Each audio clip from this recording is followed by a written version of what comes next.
The Three Musketeers, the D'Artagnan series, by Alexander Dumas, read by Brian Godwin.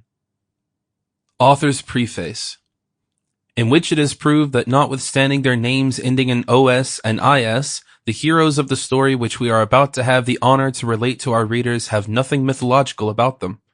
A short time ago, while making researches in the Royal Library for my history of Louis IX, I stumbled by chance upon the memoirs of Monsieur d'Artagnan, printed, as were most of the works of that period, in which authors could not tell the truth without the risk of a residence, more or less long, in the Bastille at Amsterdam by Pierre Rouge.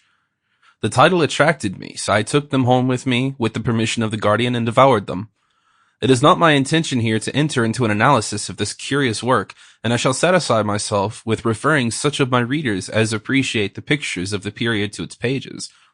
They will therein find portraits penciled by the hand of a master, and although these squibs may be, for the most part, traced upon the doors of barracks and walls of cabarets, they will not find the likenesses of Louis VIII, Anne of Austria, Richelieu, Mazarin, and the courtiers of the period less faithful than in the history of Monsieur Anquetil. But it is well known what strikes the capricious mind of the poet is not always what affects the mass of readers.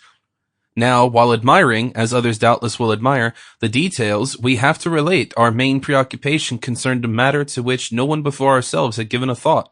D'Artagnan relates that on his first visit to Monsieur de Treville, captain of the king's musketeers, he met in the antechamber 3 young men, serving in the illustrious corps into which he was soliciting the honor of being received, bearing the name of Athos, Porthos, and Aramis. We must confess these 3 strange names struck us, and it immediately occurred to us that they were pseudonyms under which D'Artagnan had disguised names perhaps illustrious, or else that the bearers of these borrowed names had themselves chosen them on the day in which caprice, discontent, or want of fortune, they had donned the simple musketeer's uniform. From that moment we had no rest till we could find some trace in contemporary works of these extraordinary names which had so strongly awakened our curiosity.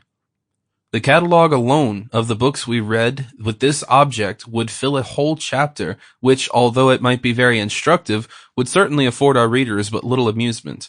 It would suffice, then, to tell them at the moment at which, discouraged by so many fruitless investigations, we were about to abandon our search, we at length found, guided by the counsels of our illustrious friend Paul in Paris, a manuscript in folio endorsed 4772 or 4773. We do not recollect which, having for title Memoirs of the Comte de la Fère, touching some events which passed in France toward the end of the reign of King Louis VIII and the commencement of the reign of King Louis IX. It may be easily imagined how great was our joy when... Sample complete. Ready to continue?